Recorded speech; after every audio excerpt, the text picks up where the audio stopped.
Kate Mulafalcha, welcome to Irish Granny Helen. It's time for our Saturday book, and we are doing a transition between two related books. In video number 6, we completed towards the very end The Hunt for the Skinwalker, and we segued immediately, and I'm not really sure I made that clear, into the Skinwalker and the at the Pentagon. Kelleher and Knapp are involved in both books, and this one about the Pentagon also includes James Lacastki, whose name comes up constantly in both books. So I just wanted to be sure that you understood that we have completed this and we're into this, and they're totally related, so much so that you may not even have noticed that we change books.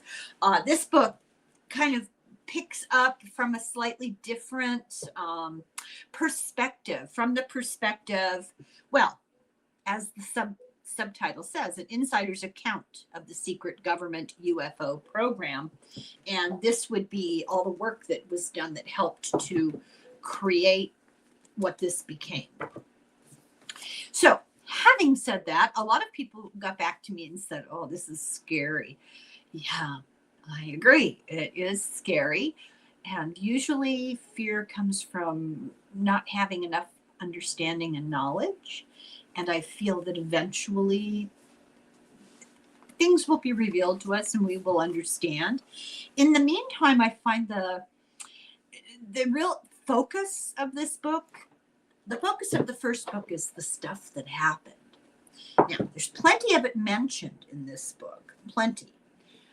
But this book's focus is on how did they motivate the government to cough up the fact that they knew about this all along. Somebody somewhere in the depths, the bowels of the government, the Pentagon, National Intelligence, and more recently, because it's a new agency, the Department of Homeland Security, it's comparatively new. How did they convince them to actually go into public and say, well, yeah, UFOs, they're a thing. I think it's fascinating. The process of how that happened is fascinating. Everything had to fall into place just perfectly. So rather than me yammering on about it, let's continue. We've just begun with this book, so it shouldn't be too hard to follow what's going on. We're on chapter 4, which is about Robert T. Bigelow. And I wanted to read you this little snippet at the beginning, like a quotation before the chapter starts. Laura Logan says, is it risky for you to say in public that you believe in UFOs and aliens? And Robert Bigelow says, oh, I don't give a damn. I don't care. She asks him, you don't worry that some people will say, did you hear that guy? He sounds like he's crazy. And he says, I don't care. And she says, well, why not? Well, what he doesn't say is because he's ridiculously wealthy. But other than that, he says, it's not going to make a difference. It's not going to change the reality of what I know. If people think he's crazy, it doesn't matter because he knows what he knows. Now, this is actually an excerpt from 60 Minutes, the profile they did of Robert Bigelow. I think you might find it interesting to track that down. I probably should too, because I didn't know Laura Logan must be an interviewer. Probably she's world famous and I've never heard of her. Okay.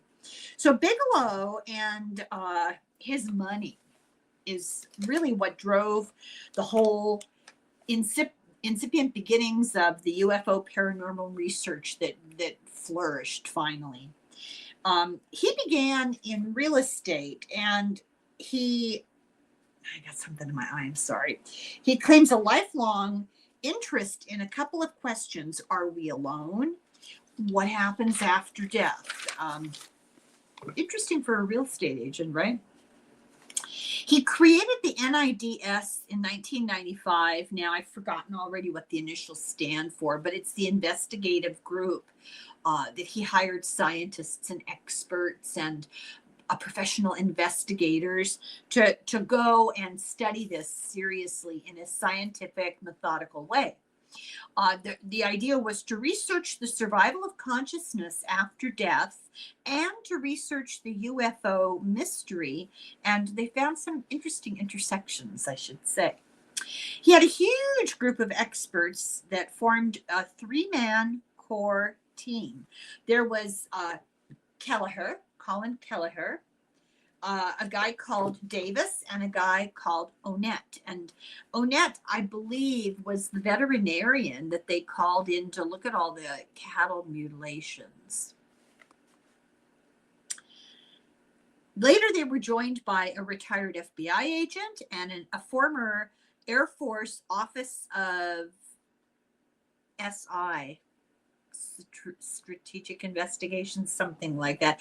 That's the thing that I found the hardest about this whole story. These 2 books are all the stupid acronyms. The military loves initials. Everything has initials, and you're supposed to immediately know what it means. I find it very distracting, and I oftentimes put my own little title on them. So later on, we're going to be talking about a group that has a series of initials, and it's the Bigelow group, and I just call it Bigelow because why should I confuse everybody else? So they had investigators from the Air Force and computer experts. They had a lot of people that were top of their field. In 2021, Bigelow had a conversation with George Knapp.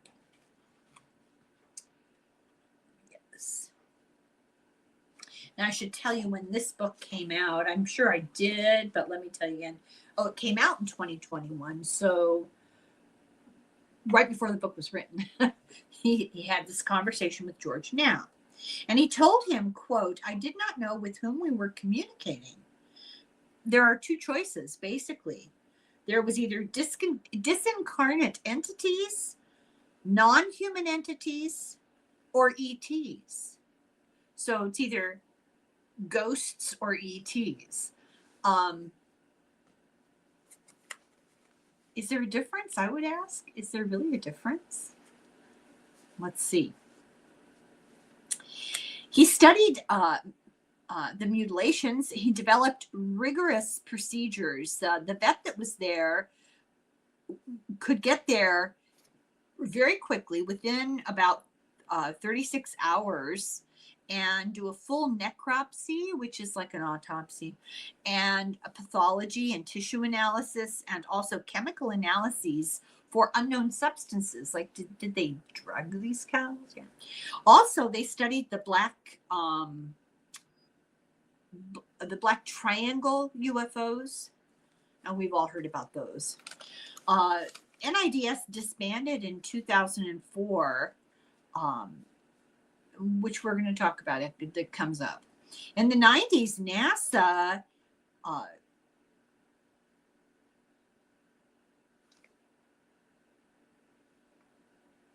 oh, I remember this now. I write myself little abbreviations and then I forget what I'm trying to say.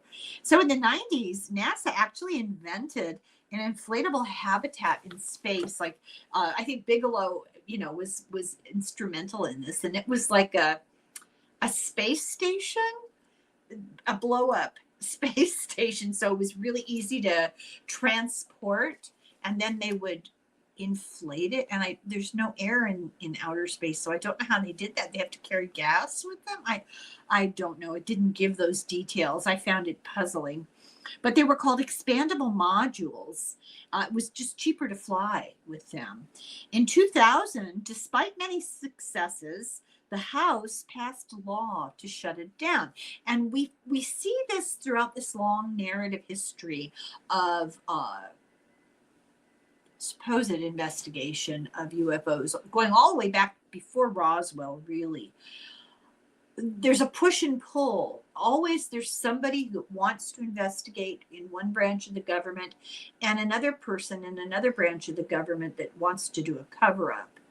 And anybody that could assert their power more had the final say. So the House shut down this NASA experiment. They didn't want to spend the money on it. Bigelow saw an opportunity. Oh, that's right. So it's called a trans-hab technology. That's why I couldn't read my handwriting, because it's a weird word. Transhabitat, right? Bigelow licensed it. He bought 50 acres in north of Las Vegas, and launched about the year 2006. He launched a successful expandable spacecraft and did it all in Kazakhstan, and he funded it 100%. So they had big developments in North Las Vegas with multiple spacecraft and a flagship space station that they invented. And just to be clear, when they put together this blow up space station, they did it in Kazakhstan. And I have to assume, I don't know why. They don't say why. Privacy? Money? I just, lack of fewer regulations, less oversight. I don't know. Cheaper labor. In 2016, his Bigelow company expanded. They did it. They expanded the activity module, and it actually was successful and was attached to the International Space Station, and it became a revolution in space technology. So the point the book is making is Bigelow's not just your average rich real estate guy. He thought deep thoughts and then used his money to put towards investigating things that appealed to him intellectually, but actually were applicable in the real world. They were able to be used. I find it very interesting. More interesting than Bezos' yacht for his yacht. Don't ask me about that. It makes me mad. So there was a huge amount of money that was spent on this, and it was a big break for NASA that the money came from Bigelow. It took them pennies on the dollar to build it and test it because of his money. They gave him extended contracts for more craft. This was clever of him because he kind of did them a solid, and then they reciprocated. They developed a 4-person station to sit on the moon. But after spending $350 million on all of this and having success after success, COVID shut everything down. In 2020, he created the Bigelow Institute for Consciousness Studies, the BICS, to study the survival of human consciousness after death and in the afterlife, and for helping people with grief. He said it's a good gift to have information. When somebody you love dies, how much better would we feel if we knew that they were completely fine? In 2021, he held an essay competition with a $1.5 million prize for the best summary of human consciousness after death.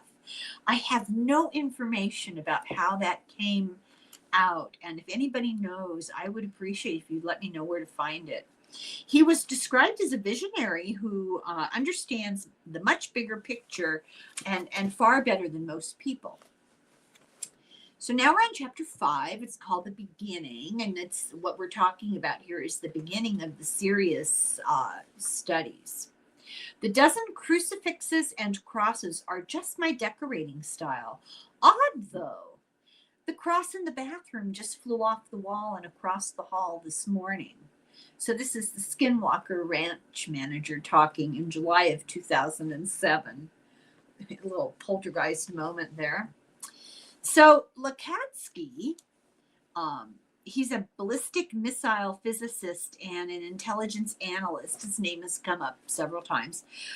He read The Hunt for the Skinwalker, and he saw it as a possible threat to the actual Skinwalker activity, not the book, but the activity. He saw that as a threat to possible new weapons systems. Like if there's some sort of force, power, entity, whatever, that can do all this stuff, ergo, they're a threat to national security and a threat to the weapons that we have because they're obviously superior in science and technology and physics. He took it seriously rather than just brushing it off as hysterics.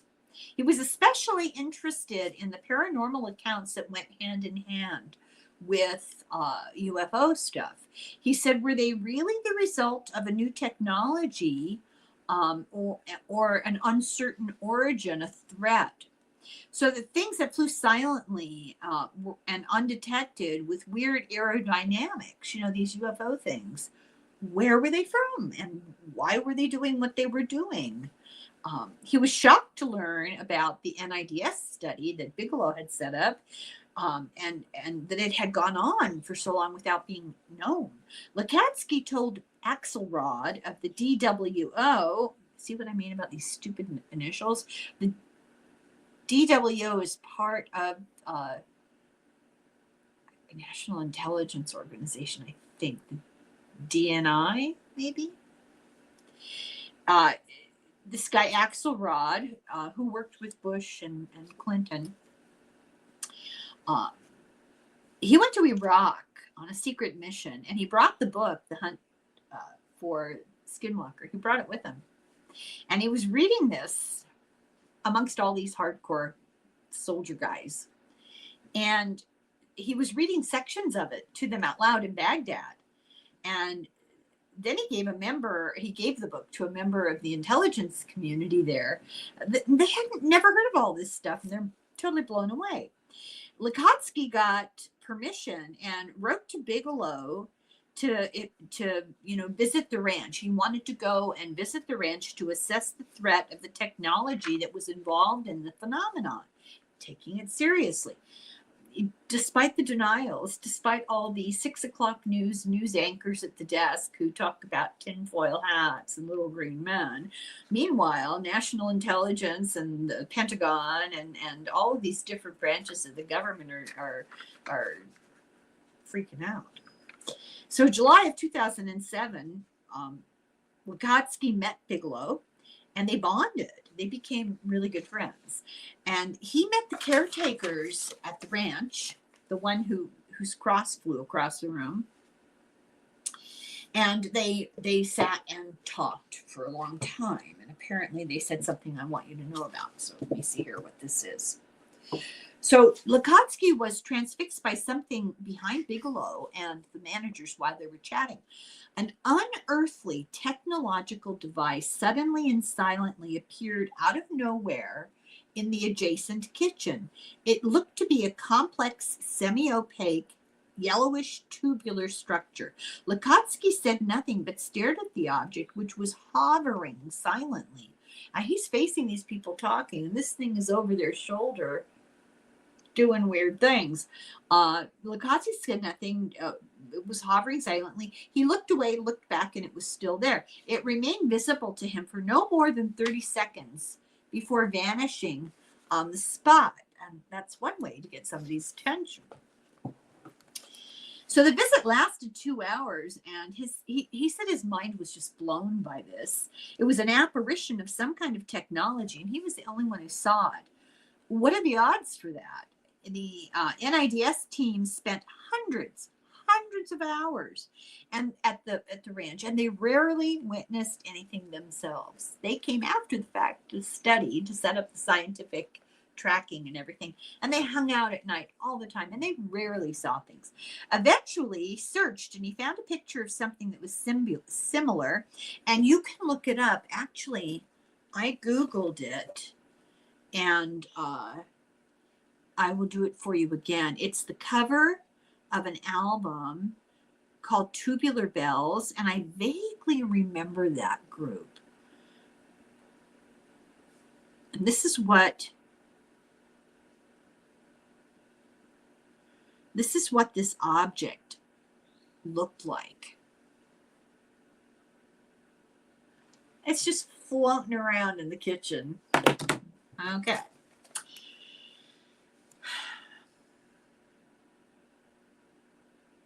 This is interesting. The album was the first one released by Branson Virgin Records, and it was used in the film The Exorcist. Yeah, a little scared now, because isn't that weird? That's just too weird. Lacastki felt that this vision was significant, and it felt personal. He was motivated to urge his superiors at the DIA, Department of Intelligence, to study the threat potential. And therefore, he worked with Bigelow. He worked with Senator Reed, with Senator Inouye, and Senators Inouye and Ted Stevens. Stevens had been a pilot in World War II, and he'd seen a UFO, and so he was open-minded. Inouye and Reed saw serious national security implications because of the credibility and the credentials of a lot of the witnesses. I mean, they were aware of military witnesses, aviators, astronauts, people that, you know, the brass on the Nimitz saw this stuff. They were aware of it, and might not have been out in the public yet, but it deserves attention.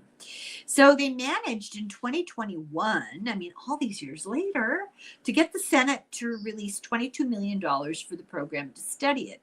The Senate formed the AAWSAP within the DWO of the DIA. And it's important to be clear on this. The book makes a point of this all the time. The AAWSAP was the original group. They got the money. The information that came out later was incorrect and accredited the wrong group. They credited the AATIP.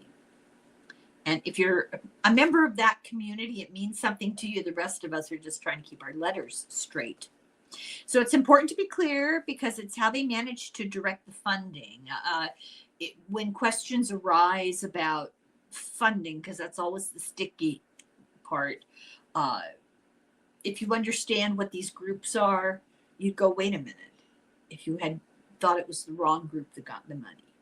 So that's why it's important. So this program broke new ground between UFOs and the Pentagon. The DIA asked for contract bids to study aerospace threats, and they were very specific. They have 12 main areas of focus, and they solicited the public. The DIA claimed 3 companies were interested. That's what they said. Bigelow was the only one who submitted a proposal. Jim Lacastki was made the program manager, and they got $10 million in the first year to come up with some kind of program. Bigelow got it going very quickly. He reached out to his former NIDS members for advice. He hired Kelleher, who's a medical chemist, which is a big transition to go into UFOs, right? It's a big deal for them to get this money and to do well in the first year because it was the first time that they had actually gotten mainstream cooperation, true, legitimate mainstream cooperation with the intention of recording and documenting, not covering up. So they had to build a structure from the ground up for the program, and they had to get clearances, like, top secret type clearances. They had to develop a communication system. And, they're also working within the context of the government. And so there's a lot of pushback. There are the people who think it's crazy. There are the religious people in the Pentagon who think all of this is just demonic. There are the hardcore skeptics. So the whole program began with employment interviews. They interviewed Colonel Douglas Kurth, and he told Kelleher that he'd been the commander of the plane squadron on the Nimitz when the Tic Tac event happened in 2004, I believe it was. Now, if you've been sticking with us from the beginning, you'll remember what the Tic Tac event was. Kelleher listened as Kurt described in measured tones about 30 minutes after being airborne from the Nimitz carrier on a beautiful cloudy day. Now, this is doing exercises off the coast of San Diego, and the whole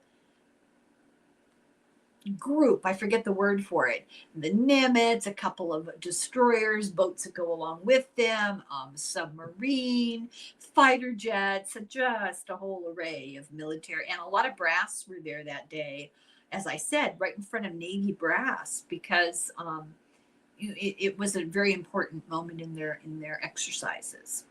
So after 30 minutes of being airborne, from the Nimitz carrier on a beautiful cloudless day, he received a radio call asking him to investigate an unidentified airborne contact.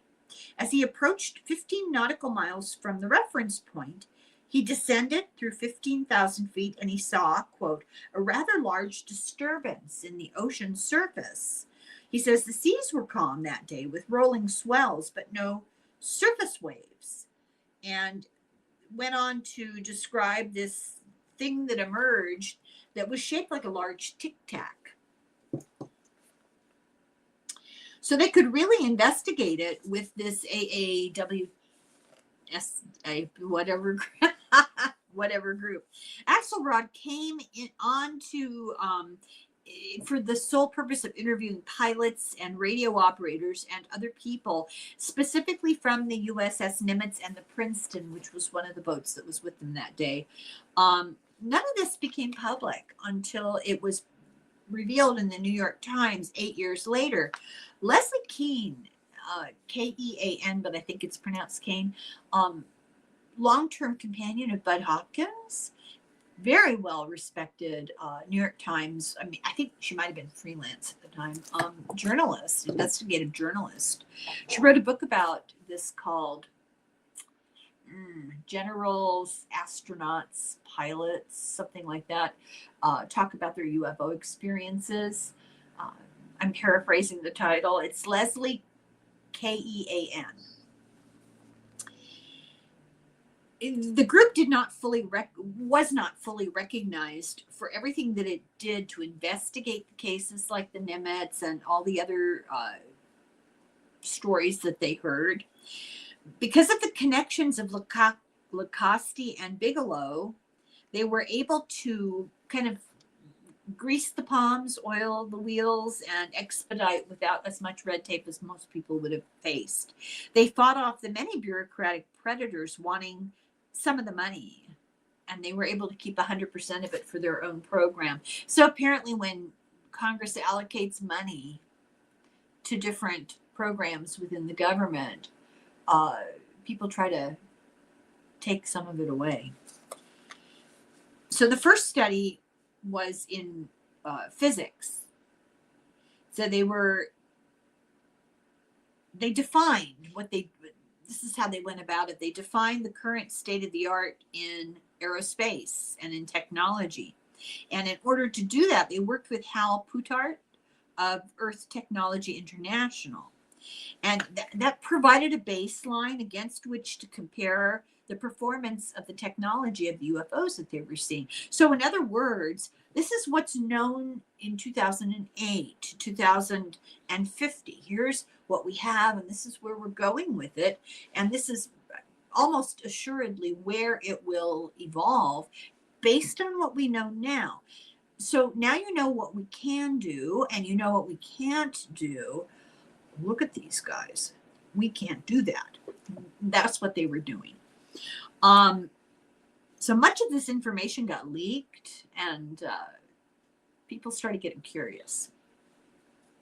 Chapter 6, the dinner and Skinwalker Ranch sequelae. Sequelae are like after effects of what happened.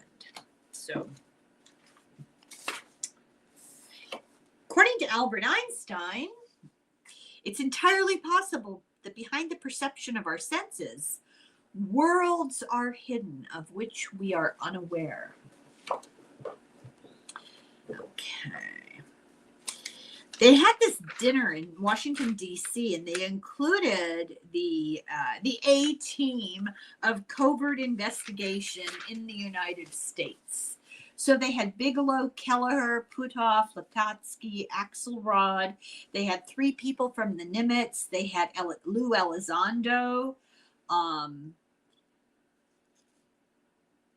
By this time, Axelrod, Costigan, and Wilson were experiencing ranch aftermath high strangeness at home, and we will talk about this. But it's important to know they were already feeling or seeing weird stuff going on at home. This is the paranormal aspect related to these UFOs. It's not just you see a flying saucer or a flying tic-tac or a tic-tac or whatever.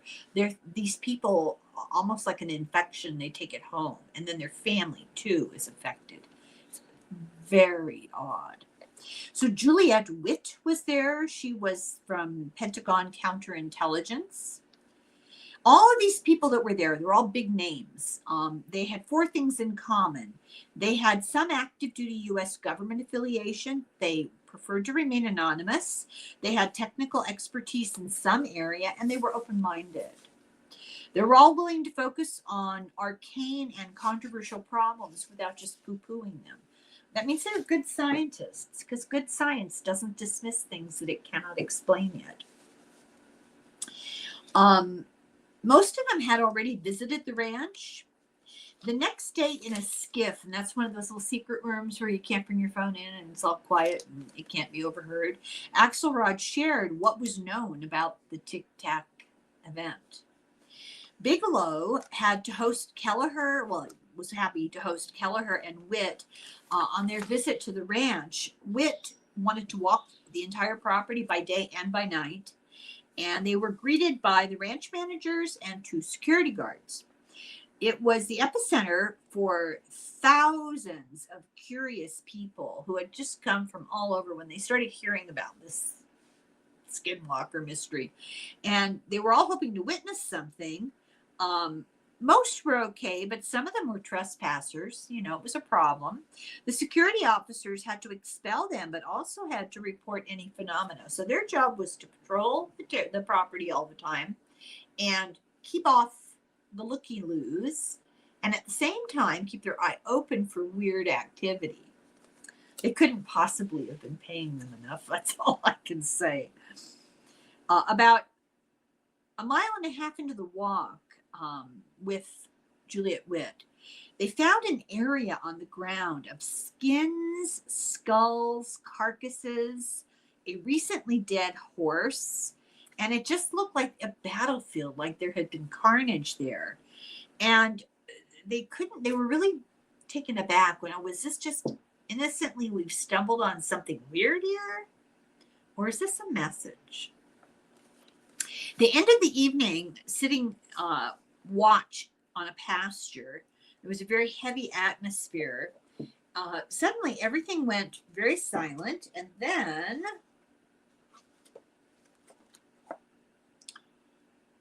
everything went silent. They heard noise behind them. Turning around, they saw a creature ambling towards them from the south. It was the size of a 150-pound pig, and it should have been making a lot of noise as it walked, yet there was a cone of silence that dominated the moonlit scene as the creature glided past within 30 feet of Kelleher and about 50 feet from Witt. I'm sorry, I would have gone inside and locked the door. But anyway, to Kelleher, it appeared the animal had a series of dinosaur-like spines on its back and a large, flattened, beaver-like tail. It noiselessly coasted past the pair. I think this thing is not walking as much as sort of floating on the ground, but kind of gliding, and disappeared around the southwest corner of the building, still not making a sound. Kelleher, who had spent hundreds of days and nights on the ranch and had already been exposed to his fair share of bizarre anomalies, felt a distinct chill as he watched the surreal animal silently move away. He looked at Witt, who was staring in astonishment. Quickly, as if a spell had been broken, they hurried around the corner to get another look at the bizarre beast. There was nothing there. Witt and Kelleher then ran to the north end of the homestead, and still no sign of the creature. 10 minutes later, the pair were still searching feverishly in the area when Bigelow joined them in the area. So it was a hybrid of a small dinosaur and a large beaver. Just appeared and disappeared for no particular reason. Well, that made the Juliette Witt, the secret intelligence person, it shut her up. She got very quiet and didn't know what to say. She insisted that a security officer sit outside her bedroom on a couch all night, and she left all the lights on. She relaxed on the way home, but later told what happened within a week of being home. And I think these are really important events to keep a record of. At 2:00 in the morning, about a week later, her roommate woke screaming that somebody was standing over her bed, but there was nothing there. It was a he. It took hours to calm down. Oh, it is a she. It took hours to calm down. She heard banging and footsteps. In the next week, Whit was backing out of the driveway one night and saw a giant owl-like bird, which attacked the car. Its talons hit her windshield and hood, and they found scratch marks on the car. She didn't know about the link between owls and UFOs. It's often a screen memory. It's like people will be driving down a road and come around a curve, and there's a gigantic owl in the middle of the road, and they have to stop, and then they have missing time. And when they're hypnotized, sometimes it comes out that the owl was actually an ET. But there are other things. They're often seen as warnings as well. So it appeared that this sort of poltergeist and weird activity escalated at Whit's townhouse, and then Whit and her roommate were in the living room when 2 wine bottles suddenly flew off the wine rack, hurled across the room in front of them, and smashed loudly and messily on the opposite wall. Axelrod told Kelleher that Whit's roommate was so terrified by the paranormal events that he had to move out. Although the intensity and frequency of the attacks then decreased, they were still relatively common. Whit reported that she frequently awoke to find black shadow-like figures in her room near her bed, and she reported seeing different colored orbs in her home. Oh my God. So this is all new to her. She'd never seen any of this stuff before, and she told people, I think I brought something bad back. Several years later, it was still happening. Chapter 7. Lago, California investigation. Lago is a place in Ventura County in California. It's right south of where I grew up, and I don't recognize the name of this, so it must be a very small place. July 5th, 2009, a 20-acre piece of property, a family called Scarsdale owned it and lived on it.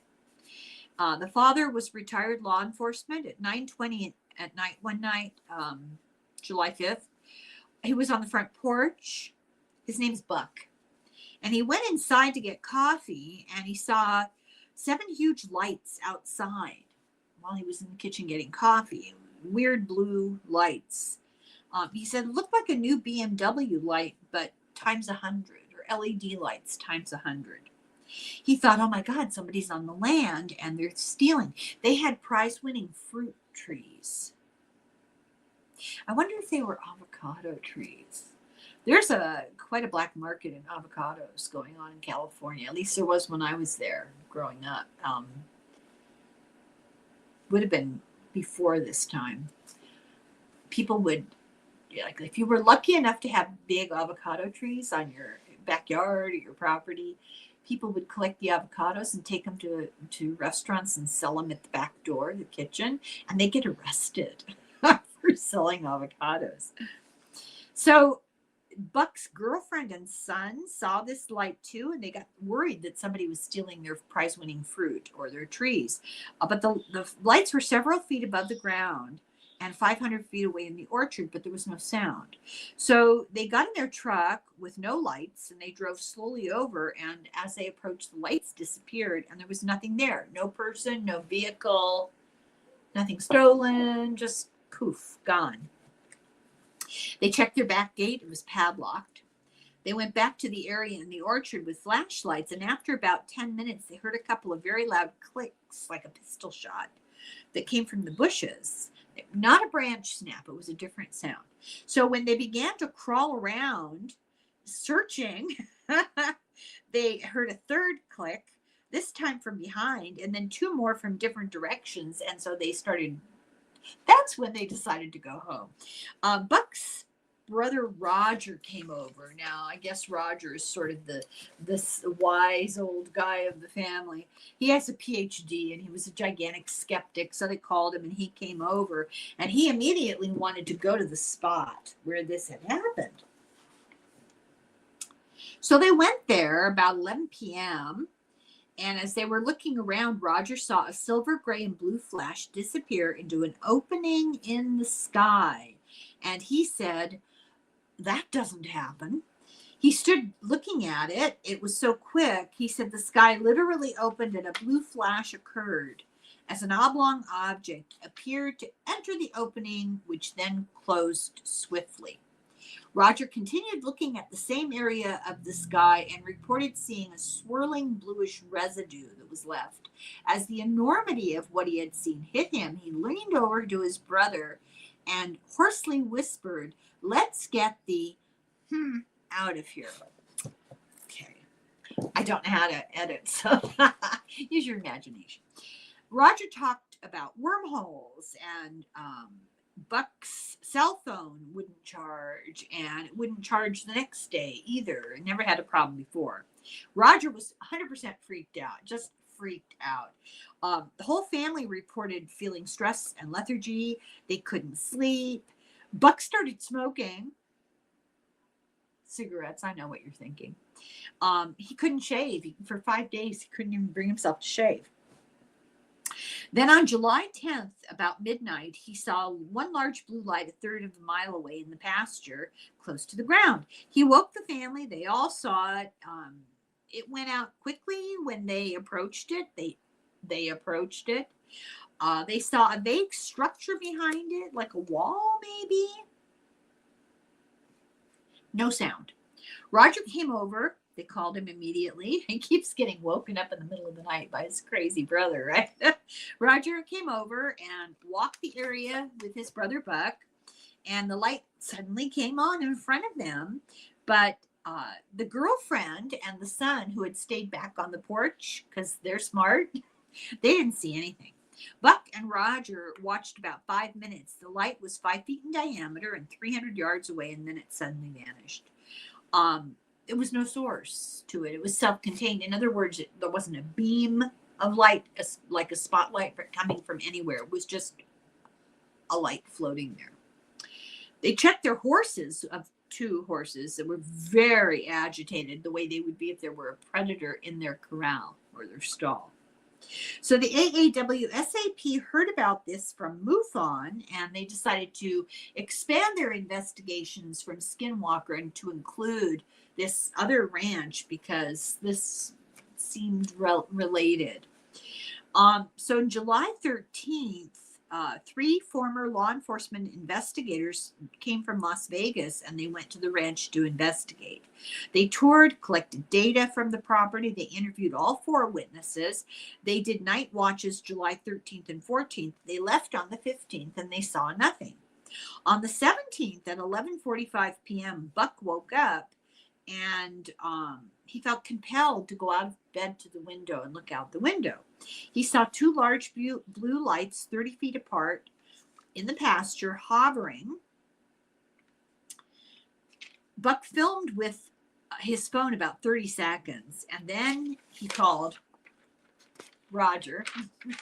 Poor Roger's not getting much sleep. When Roger arrived, they saw a solid object between the lights on the video. So he took a 30-second video. When they looked at it, oh, there's 2 lights, but there's something in there. The lights were on either end of this object. It had a flat bottom and a hatch on the top. Roger drove to the spot where Buck had filmed.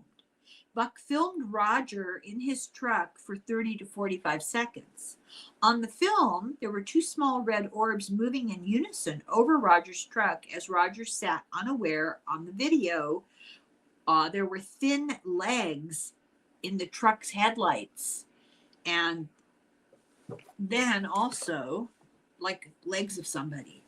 Also, they could make out a small humanoid with a head, torso, 2 arms, and thin legs that had been briefly illuminated by the headlight beams. So Buck's hanging back to film.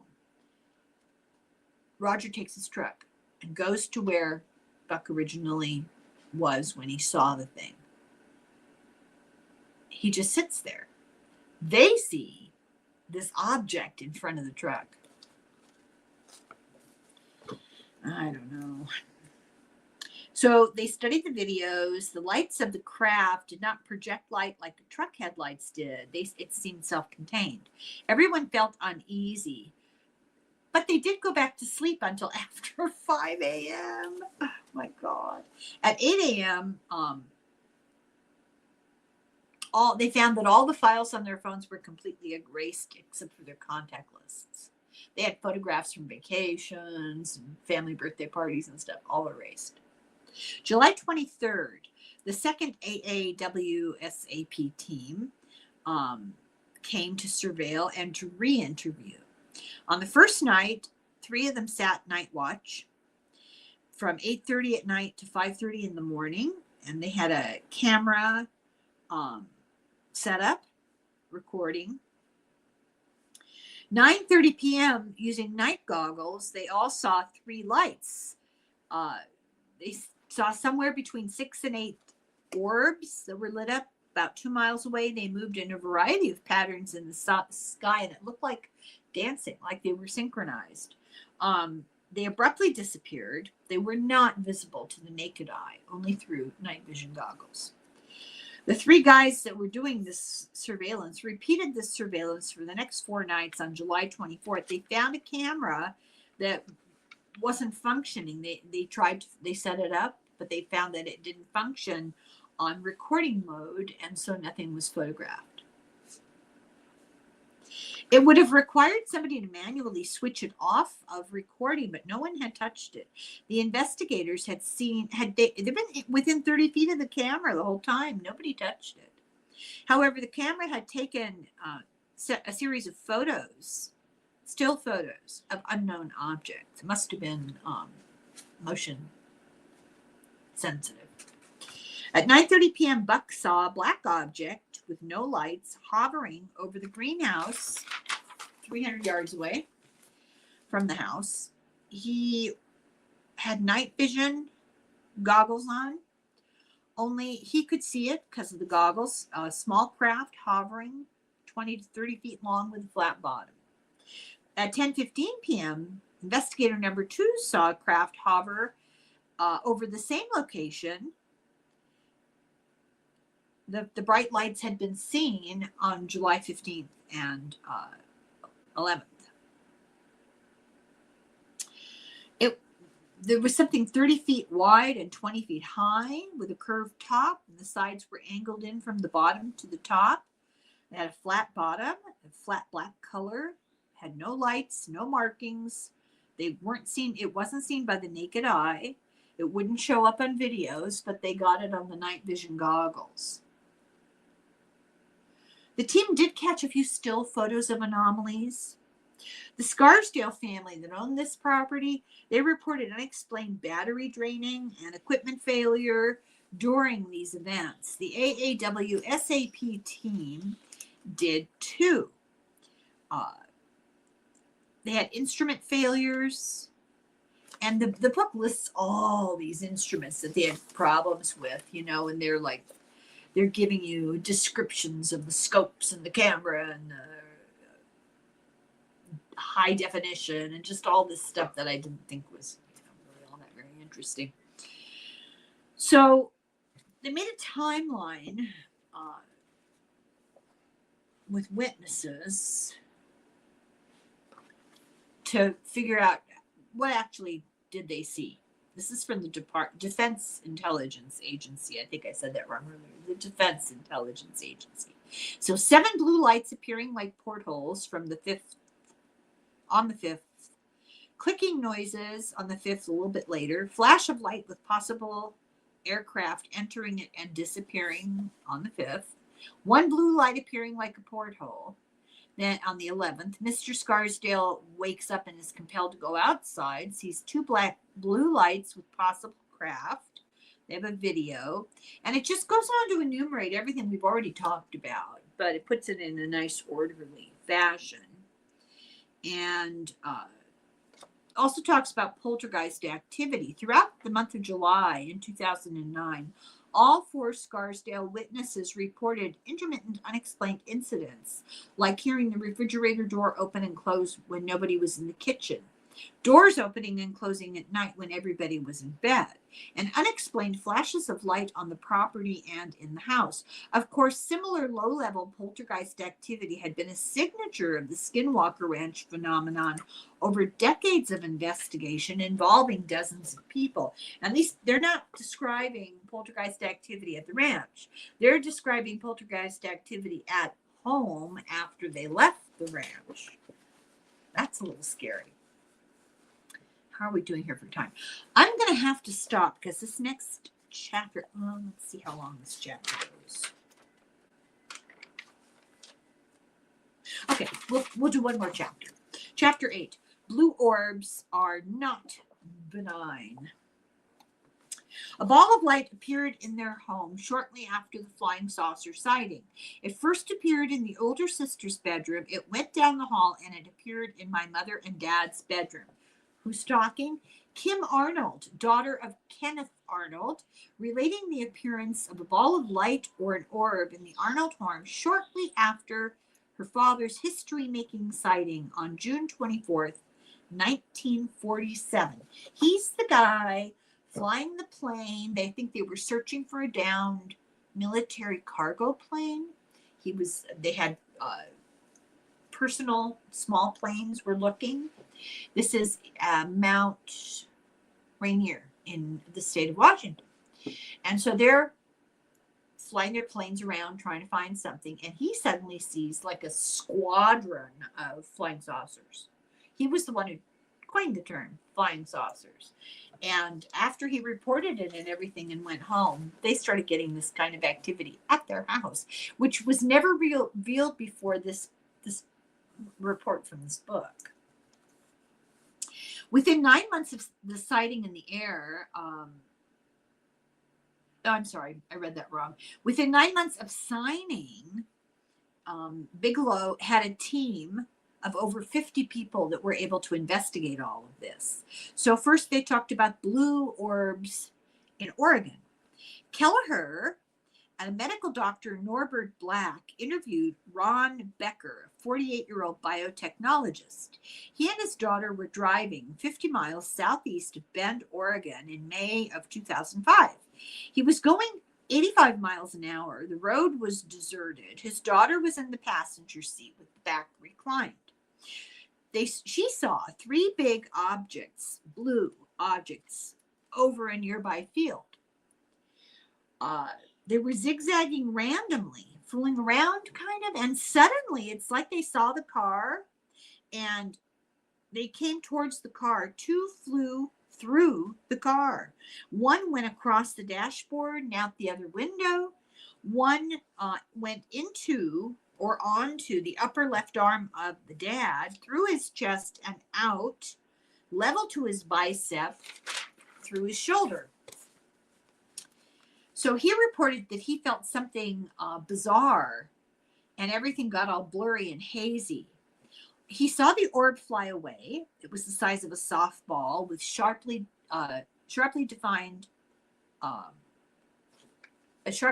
sphere. The daughter saw the 2 orbs in the sky, in the car, that they were different shades of blue.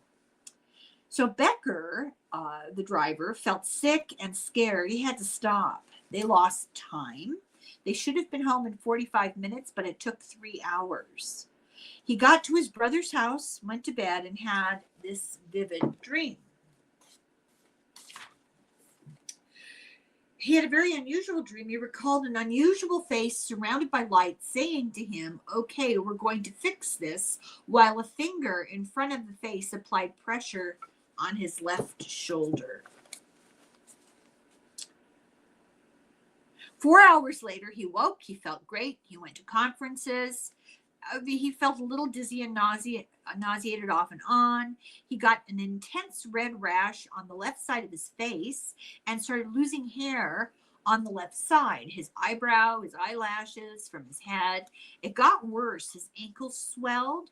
He lost visual acuity and hearing on the left side. He began to gain weight. He was unwell. He had no energy. He slept a lot. He hired a personal trainer and dieted and gained 50 pounds. Story of my life. His blood tests were abnormal. He had cancer in his left side of his chest in 2007. It was a rare form of breast cancer for men to get. He had surgery. It did not metastasize. By the end of 2008, he was trying to get back on track after 3 years of just horrible health incidents since the blue orb. His case was well studied because they had documented all this stuff while he was sick. They got all this blood work to compare. There was a dramatic change in his white blood cell counts following the incident. His lymphocyte count progressively decreased, while his neutrophil count progressively increased over a 2-year period after the incident. Neither type of blood cells showed any signs of returning to normal levels even after 2 years after the blue orb incident. So is there a cause and effect here? The location and timing of his cancer would suggest, yeah.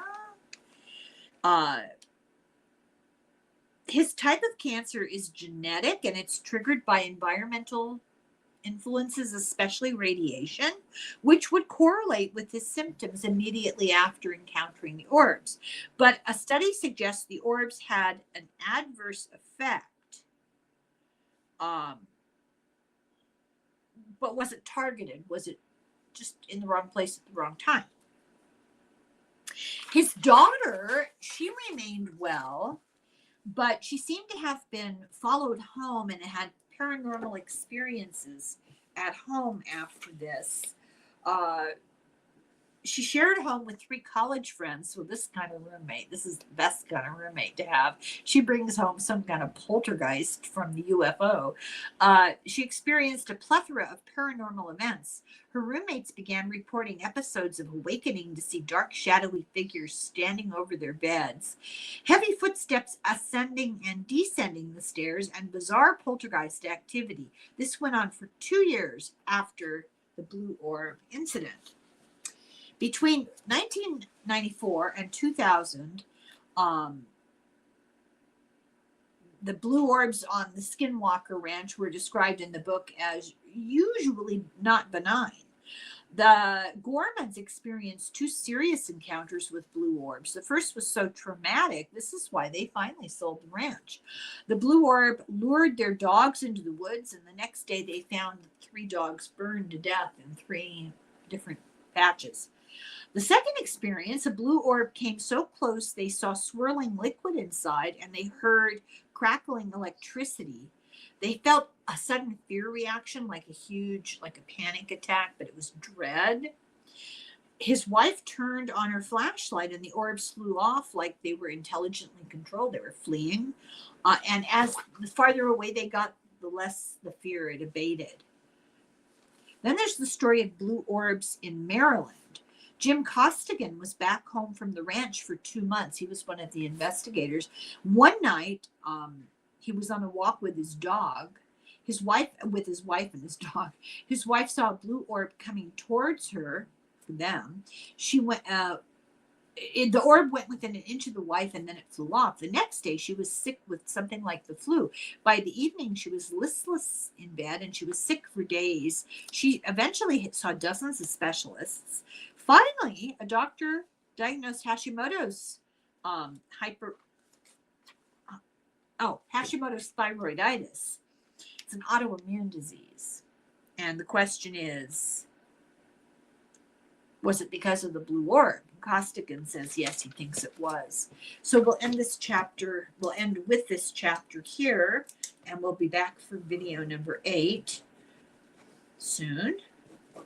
This is really creepy, but it's interesting. Hope you like it. I hope you're enjoying this. It's taken me down a rabbit hole, and the next book I'm going to do, Should All Things Be Equal, is just as fascinating. So thank you for watching. I'll be back with number 8, Slongafoil. Slanja.